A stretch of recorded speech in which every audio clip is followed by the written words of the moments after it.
بسم اللہ الرحمن الرحیم۔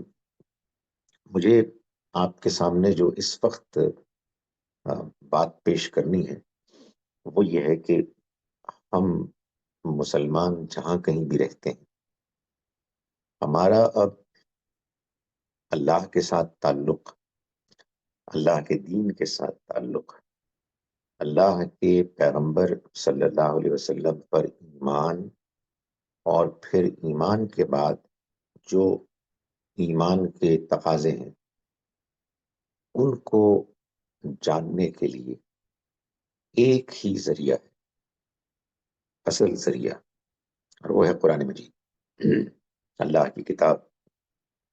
الحمدللہ کہ اللہ تعالیٰ نے اس کو آ، قیامت تک کے لیے محفوظ کر کے ہمارے ہاتھوں میں دے دیا ہے۔ اب یہ اللہ کی کتاب ہے کہ جس کو ہم نے پڑھنا ہے، سمجھ کر پڑھنا ہے، اس پر غور و فکر کرنا ہے، اس کی روشنی میں اپنے نظریات، اپنے ایمانیات کو ٹھیک کرنا ہے، اور اپنے اخلاق کو، اپنے کردار کو سنوارنا۔ یہ اللہ کی کتاب ایک ایسی کتاب ہے کہ جس کو اگر آپ پڑھتے ہیں سمجھ کر، تو آپ محسوس کرتے ہیں کہ نہ صرف یہ کہ آپ کو اللہ کی کتاب سمجھ میں آ رہی ہے، بلکہ یہ کہ آپ اس کو جتنا پڑھتے جا رہے ہیں اتنا آپ اس کی روشنی، ہدایت، اس سے پیدا ہونے والی آپ کے اندر کی کیفیت میں فرق، بہتری اور اضافہ پاتے جا رہے ہیں۔ میں یہ نہیں کہہ رہا کہ یہ ہمیشہ ایک ہی طرح ہوتا ہے، ایسا بھی ہوتا ہے کہ انسان کی ایمان میں، انسان کے قرآن مجید کے ساتھ تعلق میں کمی بھی آ جاتی ہے۔ اس کے بہت سے عوامل ہوتے ہیں، ہمارے کچھ حالات بھی ہوتے ہیں، کچھ ہماری کوتاہیاں، غلطیاں بھی ہوتی ہیں۔ لیکن ہوتا ہے نا کہ آپ کوئی کتاب پڑھیں، دنیا کی کوئی کتاب بھی پڑھیں، اگر آپ اس کو روزانہ پڑھیں گے تو کچھ دنوں کے بعد آپ اپنے آپ سے پوچھیں گے میں کیا کر رہا ہوں، یعنی اب میں کتنا پڑھوں اس کو۔ لیکن یہ اللہ کی کتاب کے ساتھ عجیب معاملہ ہے کہ آپ اس کو جتنا پڑھتے ہیں آپ محسوس کرتے ہیں کہ وہ آپ کے لیے ہمیشہ ریلیونٹ، ہمیشہ آپ کی رہنمائی کر رہی۔ ظاہر ہے اس کی وجہ یہ ہے کہ یہ اللہ کی کتاب ہے، اور اس کی وجہ یہ ہے کہ اللہ نے اس کتاب کو ہماری رہنمائی کے لیے نازل کیا ہے۔ وہ ہماری شخصیت کو، ہماری فطرت کو، ہماری ضرورتوں کو، دنیا کے مسائل کو سمجھتا ہے، اور وہ جانتا ہے کہ وہ کیا راستہ ہے کہ جس کو اگر ایک انسان سمجھ لے اور پالے تو پھر اس کو آگے بڑھنے میں جن جن چیزوں کی، جس رہنمائی کی ضرورت ہے وہ اسے ملنی چاہیے، اور قرآن مجید وہ فراہم کرتا ہے۔ اور ایک مستقل غور و فکر اور تدبر کا انسان کے اندر ایک موقع ہے کہ جو قرآن مجید کو پڑھنے سے میسر آتا ہے۔ الحمدللہ ہم نے جن بزرگوں سے اللہ کے دین کو سیکھا اور قرآن مجید کو سمجھا، انہوں نے مزید اللہ کی مہربانی سے یہ ہم پر کرم کیا کہ قرآن مجید کی پریزنٹیشن اور قرآن مجید کی فہم، انڈرسٹینڈنگ میں ایسی باتیں واضح کی کہ جس کے بعد قرآن مجید میں دلچسپی نہ ہونے کا کوئی سوال ہی پیدا نہیں ہوا۔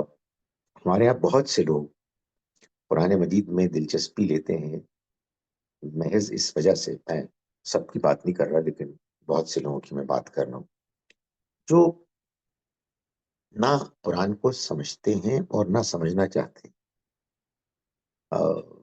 ان کو بس یہ معلوم ہے کہ قرآن مجید سے کو پڑھنے سے ثواب حاصل ہوتا ہے، اور وہ اس ثواب کی نیت سے قرآن پڑھتے ہیں. میں ابھی اس کی تفصیل میں نہیں جا رہا کہ یہ نظریہ کس حد تک صحیح ہے اور یہ نظریہ کس حد تک انسان کے لیے قرآن مجید سے دوری کا باعث بنتا ہے. میں آپ کو یہ بتا رہا ہوں کہ قرآن مجید کو پڑھنے کا ایک ہی طریقہ ہے، اور وہ یہ ہے کہ آپ سمجھ کر پڑھیں، اس پر غور و فکر کریں. اب میں اختصار کے ساتھ آپ کے سامنے ایک بات پیش کرنا چاہتا ہوں کہ جو پچھلے کچھ عرصے سے میں کرتا چلا آ رہا ہوں. وہ بات یہ ہے کہ دور حاضر نے ہم کو وہ سہولت فراہم کر دی ہے، وہ اپرچونٹی دے دی ہے کہ جس کو اگر ہم اویل کرنا شروع کر دیں تو ہمارا تعلق قرآن مجید کے ساتھ جتنا پہلے زمانے کے لوگوں کو حاصل تھا اس سے کہیں زیادہ بڑھ جاتا اگر ہم اس کو اویل کریں. دیکھیں، قرآن مجید کو ہمیں پڑھنا چاہیے، قرآن مجید کو ہمیں روزانہ پڑھنا چاہیے. ویسے ہم قرآن مجید کو روزانہ پڑھتے ہیں، ظاہر جب نماز پڑھتے ہیں تو قرآن مجید تو پڑھتے ہیں، لیکن قرآن مجید کو ہمیں ایسے روزانہ پڑھنا چاہیے کہ بس ہم پڑھتے چلے جائیں. از اول سورت الفاتحہ سے از آخر تا آخر، یعنی سورت الناس تک ہم پڑھیں، اور جب ختم ہو جائے تو دوبارہ شروع کر دیں.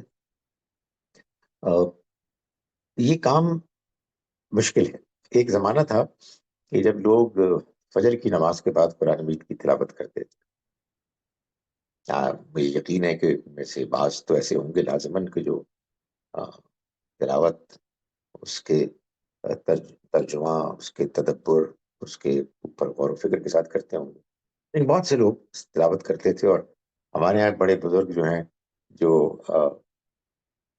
دور ماضی کو یاد کر کے افسوس کرتے ہیں کہ زمانہ بدل گیا. اس میں سے ایک نمایاں چیز یہ ہے کہ وہ کہتے ہیں کہ وہ فجر کی نماز کے بعد کی قرآن کی تلاوت کی آواز نہیں آتی. تو میں نہیں چاہتا کہ میں کوئی لمبی کوئی بات کروں، میں صرف ایک مختصر سی بات کر رہا ہوں کہ میں آپ کو یہ بتاؤں کہ اس دور میں اللہ نے جو میرے اور آپ کے لیے سہولت فراہم کر دی ہے قرآن کے ساتھ تعلق کی، وہ اتنی بے پناہ ہے کہ جو کبھی پہلے تھی نہیں. اور وہ یہ ہے کہ آپ نماز کوئی ایک لے لیں اپنی سہولت سے. بہترین نماز تو فجر سے پہلے کی تہجد کی نماز ہے، لیکن کوئی بھی آپ نفل نماز لے لیں، اور اس میں آپ اپنے دائیں جانب یا اپنے سامنے میز پر اپنا یہی ایپ موبائل رکھیں جس سے آپ دیکھیں کہ ہم کلام ہیں، حالانکہ میں اتنی دور سے آپ سے بات کر رہا ہوں. یہ اللہ کی بڑی نعمت ہے. اور جب آپ سورہ فاتحہ مکمل کریں، اس ایپ کو اٹھائیں اور ایک ترتیب سے قرآن مجید پڑھنا شروع کریں. اس کا ترجمہ نیچے موجود ہوگا، جو الحمدللہ جو آپ کی پسند کا ترجمہ ہے، جو آپ کو سمجھ میں آتا ہے، اس کو ساتھ ساتھ دیکھیں. جب آپ محسوس کریں کہ ایک رکعت کے لیے آپ نے پڑھ لیا، آپ اس کو رکھیں، رکوع کریں، پھر دوسری رکعت میں مزید پڑھیں. تو آپ یقین جانیں کہ ایک تو آپ کا قرآن مجید کا پڑھنا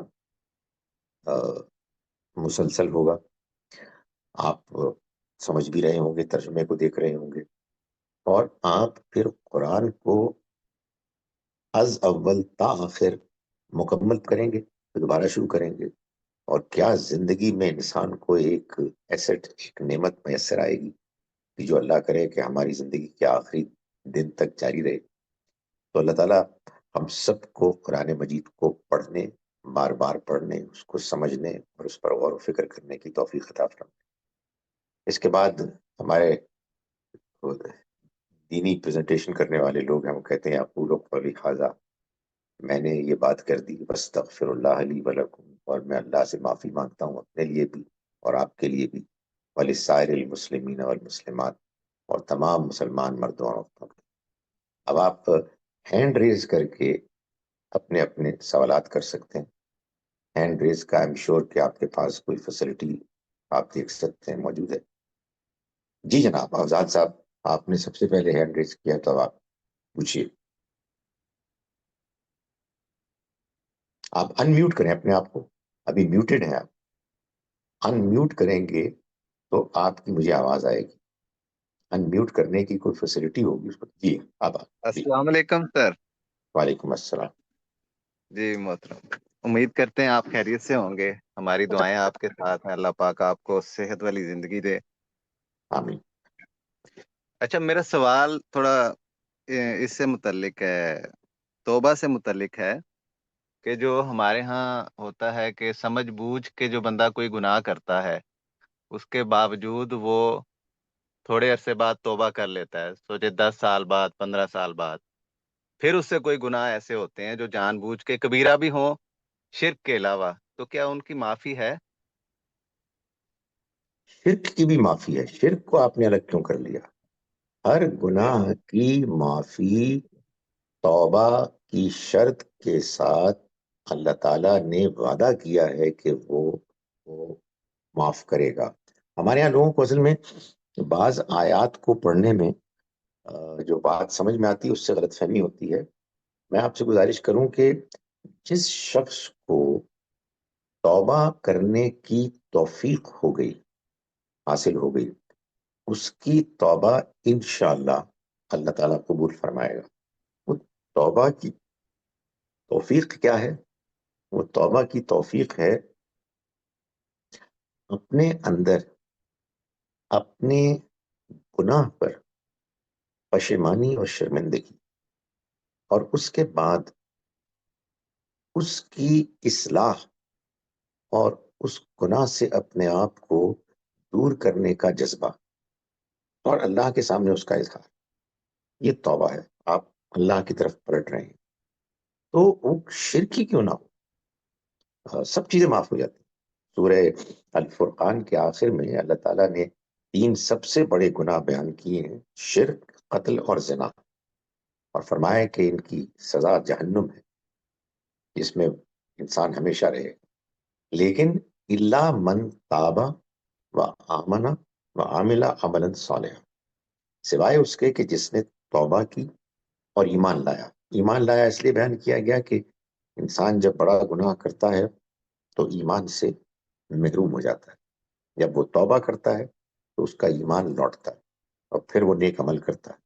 تو جس نے یہ توبہ کی، سورہ مبارکہ میں بیان کیا گیا فَإِنَّهُ يَتُوبُ إِلَى اللَّهِ مَتَابًا، تو اس نے اللہ کی طرف صحیح، جو اللہ کو پسند توبہ ہے، سچی توبہ، جیسا توبہ کرنے کا حق ہے اس نے ادا کر دیا۔ اور یہ کسی وقت بھی ہو سکتی ہے، 10 سال بعد، 15 سال بعد۔ ظاہر ہے اس کا یہ مطلب نہیں ہے کہ آدمی اس پہ جری ہو جائے کہ میں گناہ کرتا رہوں، نہیں۔ آپ جیسے ہی محسوس کریں کہ آپ سے بڑی زیادتی ہوئی ہے، اسی وقت رک جائیں اور توبہ کریں، انشاءاللہ اللہ تعالیٰ توبہ قبول کرے گا۔ جی جی سید جی، عبداللہ بہتر صاحب۔ ہو گیا، جی بہتر ہو گیا، شکریہ ڈاکٹر صاحب۔ بس یہی تھا کہ کیونکہ بعض اوقات ایسا ہوتا ہے نا، اصل چیز یہی ہے کہ دل سے معافی مانگنی ہے۔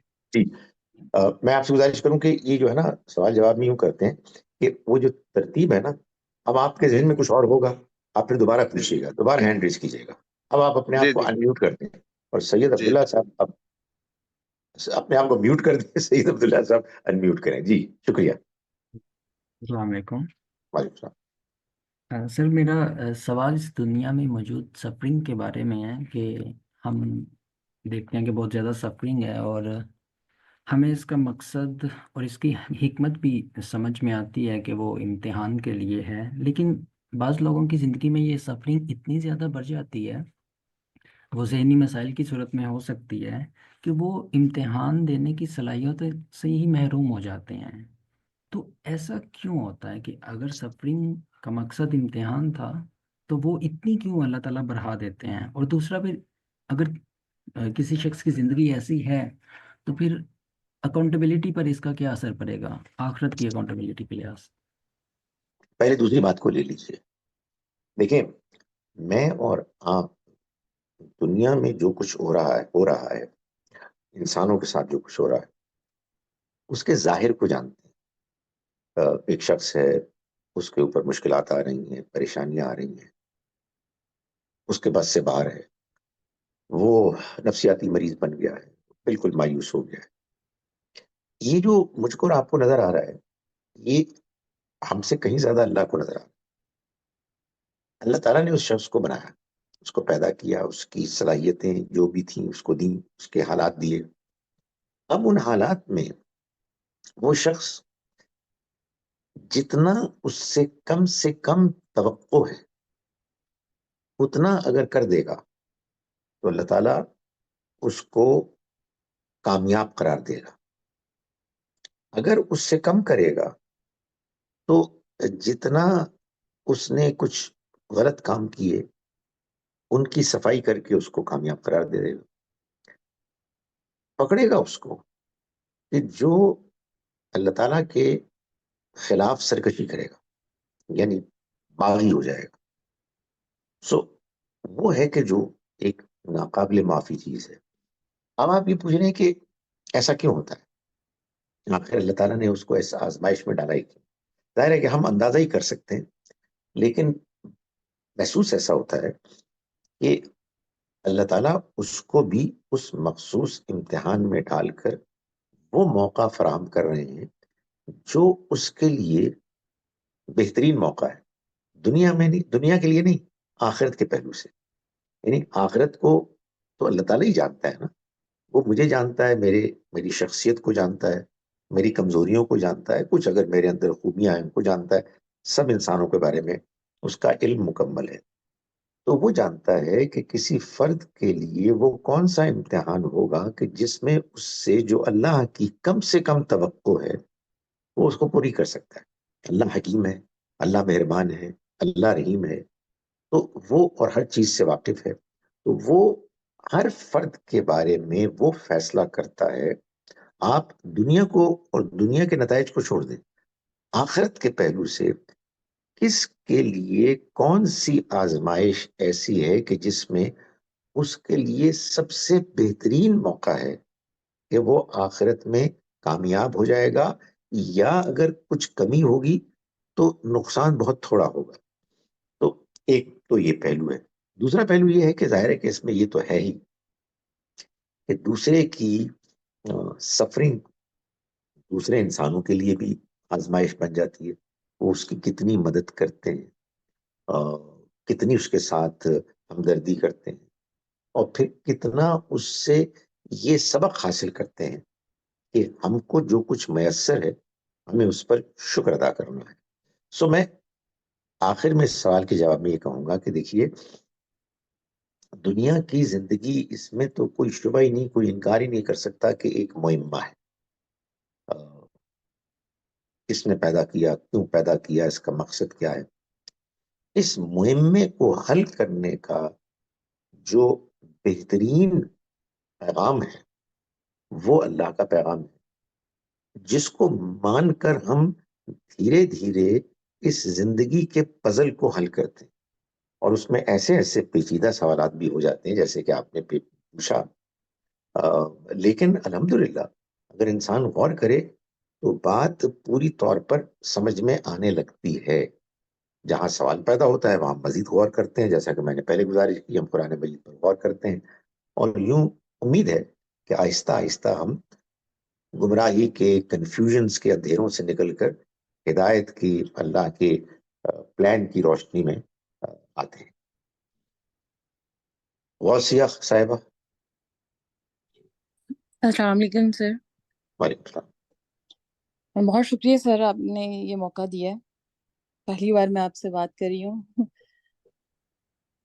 شکریہ آپ لوگوں کا بھی، آپ نے موقع فراہم کیا مجھے.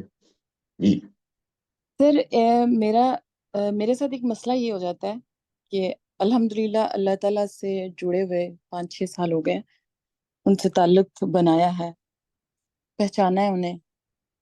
اور اب یہ ہوتا ہے کہ اگر انسان ہونے کے ناطے جو غلطیاں ہو جاتی ہیں اس کے اوپر ندامت بھی ہوتی ہے، توبہ استغفار بھی کرتی ہوں، لیکن قرآن نہیں پڑھا جاتا مجھ سے. جب میں قرآن پڑھتی ہوں تو مجھے لگتا ہے کہ یہ سراسر جو تنبیہات ہیں وہ ساری مجھے مخاطب کر کے کی جا رہی ہیں. اور جب بھی پڑھتی ہوں تو پھر ہچکی میری مطلب بن جاتی ہے، رونا بے شمار شروع ہو جاتی ہوں. تو اس کے ساتھ میں کیسے جوڑوں؟ اوور تقوی، اگر آپ کہیں کہ اوور تقوی آ جاتا ہے، تو یہ نہیں کہ میں بہت کوئی مطلب گناہوں سے دور رہتی ہوں یا اس طرح، ہو جاتے ہیں نارملی زندگی میں، بچتے ہوئے بھی ہو جاتے ہیں. تو اس پر مجھے بتائیں کہ میں کیسے قرآن کو پڑھ سکوں حوصلے کے ساتھ، سمجھ بوجھ کے ساتھ. دیکھیں، میں جب بھی اس طرح کا کوئی سوال سنتا ہوں تو میں خود تھوڑا سا پریشان ہو جاتا ہوں، کیونکہ حقیقت واقعہ یہ ہے کہ خدا تعالیٰ کے آگے نماز پڑھتے ہوئے یا قرآن پڑھتے ہوئے رونا، مجھے نہیں معلوم کہ دنیا میں اس سے زیادہ کوئی انسان کے لیے تسلی، اطمینان کا کوئی اور تجربہ ہو سکتا ہے. تو ہچکی بنتی ہے، بننے دیں. اللہ کا شکر ادا کریں کہ اس نے آپ کو یہ بے پناہ موقع فراہم کیا ہے. میں آپ کو یہ بتاؤں کہ ایمان لانے کے بعد انسان کے ساتھ ایسا ہی ہوتا ہے. اور پھر کیا ہوتا ہے؟ پھر اللہ معاف کرے، میں نہیں چاہتا کہ آپ کے ساتھ ایسا ہو، مگر دھیرے دھیرے وہ کیفیت کم ہوتی ہے. تو جو کیفیت ابھی آپ کو میسر ہے اللہ کی طرف سے، اس سے بھرپور فائدہ اٹھائیں. یہ آگے چل کے بھی کام آئے گی. مگر بات یہ ہے کہ قرآن کو سمجھ کر پڑھیں. سمجھ کر پڑھنے سے مراد یہ ہے کہ اگر فرض کیجئے کہ اللہ تعالیٰ کفار کو کسی بات پر تنبیہ کر رہے ہیں، تو یہ تنبیہ ٹھیک ہے، انسان اپنے اوپر بھی لے سکتا ہے، لیکن یہ آپ کے لیے نہیں ہے. یہ تو اصل میں ان لوگوں کے لیے ہے کہ جنہوں نے جان بوجھ کر اللہ کے پیغام کو ٹھکرا دیا.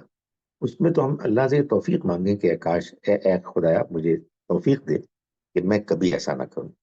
اور اگر کچھ لوگ کر رہے ہیں تو ان کے لیے دعا کریں.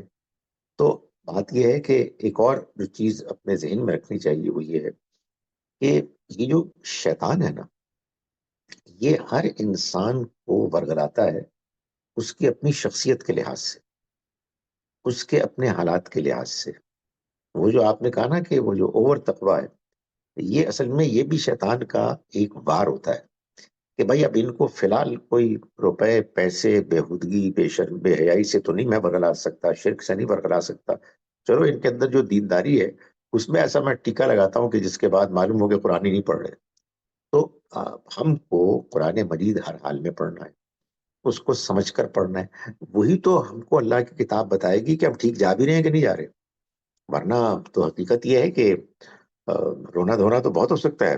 یعنی آپ شاعری پڑھ لیں، قصے کہانیاں پڑھ لیں، لیکن وہ رونا دھونا کہ جو خدا تعالیٰ کے بتائے ہوئے راستے اور رہنمائی روشنی میں ہونا ہے، وہ تو اللہ کی کتاب ہی سے معلوم ہو سکتا ہے. تو اس کو کبھی نہ چھوڑیے.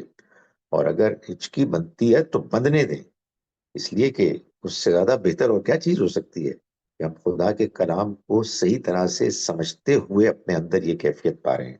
اللہ تعالیٰ یہ کیفیت ہم سب کو دے. بہت جی شکریہ سلمہ سر. صاحبہ. بس میں لاسٹ یہ اس نہیں کے نہیں، بعد آپ کی بشر دوبارہ صاحب. باری آئے گی، ابھی پھر آئے گی انشاءاللہ. جی میں جی سوال سلمہ نہیں صاحب. کر رہی، بس میں یہ بتا رہی ہوں کہ میں خود عالم دین کورس میں ہوں، المارج سیکنڈ ایئر میں. Okay second year okay. میں ہوں، پڑھ سمجھ سے ہی رہی ہوں. اللہ تعالیٰ سے دعا ہے انشاءاللہ. جی سلمہ صاحبہ. السلام علیکم سر. میں نہیں چاہتا کہ آپ دوبارہ نہ آئیں، اس لیے وہ یہ سلسلہ جاری رہے. جی سلمہ صاحبہ. جی السلام علیکم سر. وعلیکم السلام. مجھے یہ پوچھنا تھا کہ یہ جو تواتر کا لفظ ہمارے فقہ اور ائمہ حدیث میں ہمیں ملتا ہے، تو کیا تواتر کا دار و مدار اشخاص کے اوپر ہے؟ اور اگر ان کے اوپر ہے تو پھر پچھلی 3 کتابیں جو تھیں ان میں تواتر کیوں نہیں ہے؟ دیکھیں، دو ہیں اصطلاحات جو استعمال ہوتی ہیں اللہ کے پیغام، اللہ کے دین کے آگے منتقل ہونے کے معاملے میں. اور یہ اصطلاحات جو ہیں، یہ کوئی ایسا نہیں ہے کہ کوئی قرآن و سنت حدیث میں بیان ہوئی ہیں، یہ جو کسی بھی معلومات کے تاریخ کے منتقل ہونے کے ذرائع ہیں، ان میں یہ دو اگر شرائط پیدا ہو جائیں، یعنی پوری ہو جائیں، تو آپ سمجھیں کہ بات آخری حد تک حتمی ہو جاتی ہے۔ ایک اجماع، یعنی سارے کے سارے لوگ ایک ہی بات کہہ رہے ہیں کہ ایسا ہوا، اور دوسرا تواتر، کہ وہ جو سارے کے سارے لوگ یہ کہہ رہے ہیں کہ ہم سب نے یہ واقعہ دیکھا کہ نبی صلی اللہ علیہ وسلم نے اپنی زندگی کے آخری سال حج کیا، جتنے لوگ تھے سب نے یہ بات کہنی شروع کر دی، اور پھر وہ بات آگے منتقل ہوئی اگلی نسل کو ایسے کہ سب نے ہی بات کہنی شروع کر دی، اور پھر اس سے آگے اگلی نسل کو منتقل ہوئی اور پھر سب نے کہنی شروع کر دی۔ تو یہ ہو گیا تواتر۔ تواتر کا مطلب یہ ہے کہ وہ خبر کہ جو اپنی اصل سورس سے ابتدا میں شروع ہوئی، وہ آگے جب چلی تو درمیان میں کوئی انقطاع نہیں ہے، درمیان میں کوئی گیپ نہیں ہے۔ میں یہ گزارش کروں کہ یہ واقعہ یا تو قرآن مجید کے ساتھ ہوا ہے یا نبی صلی اللہ علیہ وسلم کی سنت کے ساتھ ہوا ہے، یعنی کہ اس کو اجماع، تمام صحابہ اکرام کا اتفاق، اور پھر اس اجماع کا تواتر کے ساتھ منتقل ہونا کہ وہ سب کے سب نے آگے سب کے سب کو دے دیا، اور پھر ان سب کے سب نے دوسری نسل کے سب تیسری نسل والوں کو دے دیا۔ یہ یا قرآن کے ساتھ ہوا ہے یا سنت کے ساتھ ہوا ہے۔ اب آئیے آپ کا دوسرا سوال کہ پچھلے مذاہب میں ایسا کیوں نہیں؟ دیکھیں، یہ بات سمجھنی بڑی ضروری ہے، اس لیے کہ میں ابھی کسی کو یہ کہہ رہا تھا کہ الحمدللہ جو ہمارے استاد محترم غامدی صاحب، ان کے اندر میرے خیال میں جو سب سے زیادہ جو نمایاں چیز ہے وہ یہ کلیئرٹی، یعنی اتنا واضح ہونا چاہیے کہ اگر آپ کنفیوزڈ ہیں تو اپنی کنفیوژن کو دور کریں، اور وہ ایسے ہی دور ہو سکتی ہے کہ سوالات ذہن میں رکھیں، سوالات پوچھیں، الجھنیں دور کریں اور کلیئرٹی کو حاصل کریں۔ کلیئرٹی ہی کے پیچھے ایمان ہے، کلیئرٹی ہی کے پیچھے آپ کا اطمینان ہے۔ سو پچھلی امتوں کو یہ کیوں حاصل نہیں ہوا؟ دو پہلو ہیں۔ ایک پہلو تو یہ ہے کہ اگر پچھلی امتوں میں یہ اہتمام ہم کو نظر نہیں آ رہا، اس کی ایک وجہ تو یہ ہے کہ اللہ تعالیٰ کے ہاں یہ اہتمام تھا کہ ان کے ہاں ایک کے بعد دوسرے اور دوسرے کے بعد تیسرے پیغمبر آئیں گے۔ اصل میں پچھلی امتیں کیا، بنی اسرائیلی کی بات کریں نا، وہی ایک امت ہے، تو ان کے ہاں اگر فرض کیجئے کہ کوئی چیز دین کے معاملے میں غلط ہو جاتی، گڑبڑ ہو جاتی، تو کوئی مسئلہ نہیں، اگلے پیغمبر آ جائیں گے، وہ اصلاح کر لیں گے۔ تو یہ سلسلہ اس طرح سے اللہ تعالیٰ کے ہاں چلتا رہا۔ لیکن ختم نبوت کے بعد اگر یہی تواتر کا کنفیوژن کا شکار ہو جانا، گڑبڑ ہو جانا معاملات کا ہوتا، تو پھر تو کچھ نہیں معلوم ہو سکتا تھا کہ اللہ تعالیٰ کا منشا کیا ہے۔ تو اللہ نے اس کو اس وجہ سے محفوظ کیا۔ مسیح علیہ السلام کے بعد نبی اکرم صلی اللہ علیہ وسلم سے پہلے جو یہ گیپ آیا جس میں کوئی پیغمبر نہیں آئے، اس کی ایک بڑی وجہ یہ سمجھ میں آتی ہے کہ صورتحال ایسی بن جائے کہ ہر سمجھدار انسان کو جو حساس ہے یہ محسوس ہونے لگے کہ کوئی ہدایت آنی چاہیے۔ اب نہیں سمجھ میں آ رہی بات بالکل کنفیوژن کا شکار ہو۔ تو یہ وجہ ہوئی کہ وہاں ایسا نہیں تھا۔ اب ہاتھ اس کا کھڑا ہے۔ اب سلمہ صاحبہ کا تو میں نے جواب دے دیا. اب سعید عبداللہ صاحب کی بات. آپ امید ہے کہ یہ پیٹرن آپ کو ٹھیک لگ رہا ہے. ایک کا ہو گیا, وہ اپنا ہاتھ ڈراپ کر دیں, بعد میں دوبارہ وہ اٹھا سکتے ہیں لیکن ترتیب کے ساتھ. اب سید عبداللہ صاحب کی باری ہے. جی. سر میرا سوال یہ ہے کہ کچھ کچھ مسلمان ایسے ہوتے ہیں جو کہ شرک کر رہے ہوتے ہیں، اور وہ یہ ناواقفیت کی بنیاد پر کر رہے ہوتے ہیں، اور وہ اسی پر اگر وفات بھی پا جائیں تو کیا ان کے لیے مغفرت کی دعا کرنا اور کیا ان کا نماز جنازہ پڑھنا کیسا ہے؟ اور اس میں بھی جو لوگ ہوتے ہیں، بعض تو ایسے ہوتے ہیں نا واقفیت کی بنیاد پر کر رہے ہوتے ہیں، بعض کو سمجھایا بھی جائے لیکن وہ پھر بھی اس پر ڈٹے رہتے ہیں اگرچہ وہ اسی کو شرک نہیں سمجھ رہے ہوتے. اور کیا ایسے لوگوں کے بارے میں یہ توقع بھی کی جا سکتی ہے کہ اللہ تعالیٰ ان کا تزکیہ کرے گا قیامت والے دن؟ گزارش یہ ہے سید عبداللہ صاحب کہ مسلمان غیر مسلم ہر انسان کے لیے ہم دعا کریں گے اس کے مرنے کے بعد کہ اللہ تعالیٰ اس کی مغفرت کر دے, اللہ تعالیٰ اس کے گناہوں کو دھو دے, اللہ تعالیٰ اس کو جنتی بنائے. غیر مسلموں کی نماز جنازہ ہم نہیں پڑھیں گے, اس لیے کہ وہ غیر مسلم ہیں, ان کا مذہب اور ہے, وہاں ان کے اور طور طریقے. یہ جو ہمارے ہاں بات مشہور ہو گئی ہے کہ ہم نے بعض لوگوں کی نماز جنازہ نہیں پڑھنی, یہ اصل میں قرآن مجید میں سورہ توبہ میں نبی صلی اللہ علیہ وسلم کو اللہ نے جو حکم دیا تھا کہ آپ ان منافقین کی قبر پہ کبھی کھڑے نہیں ہوں گے اور نہ ہی آپ ان کی نماز جنازہ پڑھیں, اور یہ بھی حکم دے دیا تھا کہ ان مشرکین کے لیے اب دعا نہیں کی جائے. یہ اسی صورت میں اللہ کا فیصلہ سامنے آ سکتا ہے کہ جب اللہ جو انسانوں کے دلوں کے حال کا سے بھی پوری طرح واقف ہے, وہ یہ بتائے کہ دیکھو میں نے اب یہ فیصلہ کر لیا کہ یہ شخص جہنمی اور اس کی معافی کا کوئی امکان نہیں, تو پھر میں اللہ کے سامنے ہاتھ کس چیز کا اٹھاؤں, کس چیز کے لیے اٹھاؤں؟ ہم تو اللہ کے آگے ہاتھ اٹھاتے ہیں اس سے استدعا درخواست کرنے کے لیے کہ فلاں کام ہو جائے. اللہ تعالیٰ نے بتا دیا وہ نہیں ہوگا, تو اب آپ کیا اس کے آگے احتجاج کریں گے؟ مگر پیغمبروں کے انکار کرنے والوں کے علاوہ کوئی ایسا انسان نہیں ہے, نہ تاریخ میں اور نہ اب, کہ جس کے بارے میں اور آپ حتمی طور پر یہ کہہ سکیں کہ وہ جہنمی ہے. اس لیے کہ ہمیں نہیں معلوم ہے کہ ان کے کیا حالات تھے, ہمیں نہیں معلوم ہے کہ ان کی اصل کیا کیفیت تھی. اس لیے ہم کو ہر انسان کے لیے اس کے دنیا میں بھی بہتری, ایمان, اصلاح کی دعا کرنی چاہیے, اور آخرت میں اس کے لیے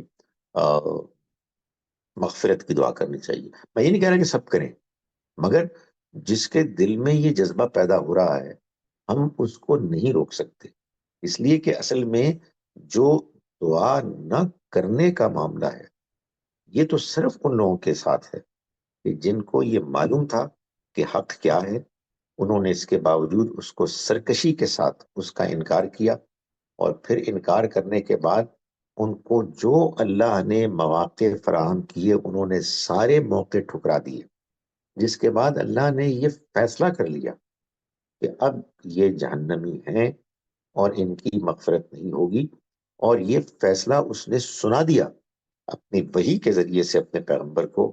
اس کے بعد جیسا کہ میں نے گزارش کی, کسی کے لیے دعا کرنا یہ اصل میں اللہ کے فیصلے کے خلاف ایک, آپ کہیے کہ احتجاج ہے جو ہم نہیں کر سکتے.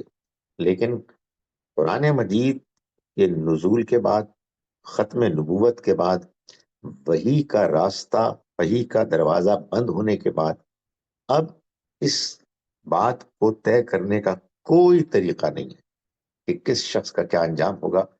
اس لیے اگر آپ چاہیں ضرور دعا کریں. میں تو غیر مسلموں کے بھی بارے میں اور ایسے لوگوں کے بارے میں بھی جب کبھی خیال آتا ہے تو اس لیے بھی دعا کرنے کو جی چاہتا ہے کہ اے خدا ہمیں بھی معاف کر دے, ہم ان کو سمجھا ہی نہیں سکے, ہمارے اندر اتنی کوتاہی تھی, ہماری بات میں اتنی کمزوری تھی کہ ہم ان کو کنونس نہیں کر سکے تو ہمیں بھی معاف کر دیں، ان کو بھی معاف کر دیں. چلیے یہ تو بڑی خوشی کی بات ہے کہ اچھا ہے. سوال ہے شاہ عالم صاحب جناب، اس ساری مجلس کے وہ کیا کہتے ہیں شہزادے ہیں یہ. جی اب وہ بولیں گے تبھی نا کہ جب انمیوٹ کر سکیں گے. شاہ عالم صاحب آپ کو انمیوٹ کرنا ہے. وہ جو ہے نا ایک سرخ سی ایک لیمپ سا بنا ہوا ہے، اس کو آپ اگر کریں گے ٹچ تو وہ انمیوٹ ہو جائے گا، اور اگر آپ نہیں کریں گے تو نہیں ہوگا. ابھی تک تو آپ نہیں کر پا رہے. ایک ہے نا تصویر کا، انہوں نے کیا کیا، ڈراپ ہی کر دیا آئیڈیا. نہیں بھائی ٹرائی کریں، ان کو کوئی سکھائے. بھائی آپ نے سوال کرنا تھا تو آپ سوال کیجئے. نہیں ہو پا رہا. چلیے جی، اس کا مطلب یہ کہ آج کا وقت آج کو ہماری نشست اسی پہ ختم کرتے ہیں. میں نے آپ میں سے بعض لوگوں کو شاید یہ تھوڑی سی اجنبی سی بات لگے. گزارش یہ ہے کہ میں اس کا قائل ہوں کہ جب اس طرح کی گفتگو ہو نا جیسے کہ ہماری ابھی ہو رہی ہے، تو ابھی تو ماشاء اللہ آپ 5 لوگ ہیں، کل کو اللہ خیر کرے 10 ہو جائیں 15 ہو جائیں، تو اس کا طریقہ یہی ہے کہ ایک ترتیب سے سوال ہو، جس کا پہلے نمبر ہے وہ سوال کرے، ان کو جواب ملے، اور پھر کسی کو جواب میں کوئی تشنگی محسوس ہوئی ہے وہ بعد میں دوبارہ کر لیں، دوبارہ لائن میں لگ جائیں. ورنہ وہ بعض اوقات کیا ہوتا ہے کہ ایک مکالمہ، ایک بحث شروع ہو جاتی ہے اور باقی لوگ جو ہے وہ اپنے سوال کے انتظاری میں رہتے ہیں. تو اب چونکہ ہمارے ہاں جی غوثیہ صاحبہ. بہت شکریہ سر. بس میں تھوڑا سا میں نے بتایا بھی تھا کہ میں ویسے عالم دین کورس میں کر رہی ہوں، المورد سے سیکنڈ ایئر میں ہوں. میں نے ماشاء اللہ. البیان بھی مطلب پڑھی ہے، ترجمہ تفسیر پڑھا ہے، اور مولانا مدودی صاحب بہت ساری تفاسیر ہیں جو پڑھنے کی وہاں پہ مطلب کیونکہ ڈسکشن اتنی ہوتی ہے، اسالیب پڑھنے ہوتے ہیں، اور ہم نظم قرآن بھی پڑھ رہے ہیں، بہت ساری چیزیں جو اس میں ہے. اس کے باوجود بھی مجھے وہ کیفیت میری جاتی نہیں. اب یہ کل بھی ایسے ہی ہوا ہے، تو پھر میں ہٹ جاتی ہوں، پیچھے ہو جاتی ہوں، مجھ سے مطلب زیادہ دیر سنا نہیں جاتا. اس وجہ سے میں کہہ رہی ہوں کہ سمجھ کے زیادہ یہ مسئلہ ہو رہا ہے، جو 6-7 سال سے میں نے سمجھنا شروع کیا ہے. تو اس وجہ سے پہلے بھی بہت تھا، شروع دن سے ہی تھا. شاید یہ پتہ نہیں قدرتی ہے میرے اندر، مجھے نہیں سمجھ آ رہی ابھی تک کہ کیوں ایسا ہوتا ہے. تو اس لیے تھوڑی پریشان تھی. یہ آج بھی میں نے سوچا تھا کہ میں پوچھوں گی کسی سے، تو الحمدللہ موقع بھی مل گیا. اس لیے پھر میں دوبارہ سے مطلب کچھ میں سمجھانا آپ سے چاہ رہی گزارش کروں کہ قرآن مجید کو سمجھ کے پڑھنے کے نتیجے میں اگر آپ پر کوئی کیفیت طاری ہوتی ہے تو یہ بہت مبارک ہے. اس کو کسی صورت بھی ضائع نہیں کرنا چاہیے. اس کی ڈیوریشن میں کمی بیشی ہو سکتی ہے. اور دوسرا یہ کہ یہ جو مسئلے ہیں نا اس طرح کے، ان کو پیش کریں اپنے رب کے آگے، سجدے میں گریں، اس سے باتیں کریں، اس سے درخواست کریں کہ خدایا تو میرے لیے اس پروسیس کو آسان بنا دے. ویسے تو خیر میں رش کرتا ہوں، آسان کیا بنا دے، آسان تو آپ کے لیے ہوا ہے. کاش کہ ہماری بھی ایسی کیفیت ہو. یعنی یہ بات کوئی بری بات ہے، یہ تو بہت اچھی بات ہے. آپ محسوس کریں کہ اس سے آپ کے مزاج میں، آپ کی طبیعت پر کچھ اثر پڑتا ہے، اس کو کچھ کم کر دیں، لیکن اس کو جانے نہ دیں. یہ تو بڑی بڑی غیر معمولی اللہ کی مہربانی ہے. اور اس مہربانی کو سمجھیں کہ اللہ نے جب یہ دی ہے تو جیسے آپ کو موقع ملتا ہے جب پڑھنے کا، آپ اس میں اللہ سے دعا بھی کریں، بات کو سمجھیں بھی، اور اس کیفیت کو جس کو کہتے ہیں نا آپ سمیٹیں، اس سے فائدہ اٹھائیں. اور ہم جیسے لوگوں کے لیے بھی دعا کریں کہ اللہ تعالیٰ ہمیں بھی اس طرح کی کیفیات سے مستفید کرے، ہمیں بھی اس کا مستحق ٹھہرائے. بہت اچھی بات ہے الحمدللہ. چلیں جی، وقت بھی ہو گیا، انشاءاللہ اگلے جمعے کو پھر اسی وقت پہ بہت ملتے ہیں. شکریہ. السلام علیکم ورحمۃ اللہ وعلیکم وبرکاتہ. السلام. السلام علیکم سر، تھینک یو.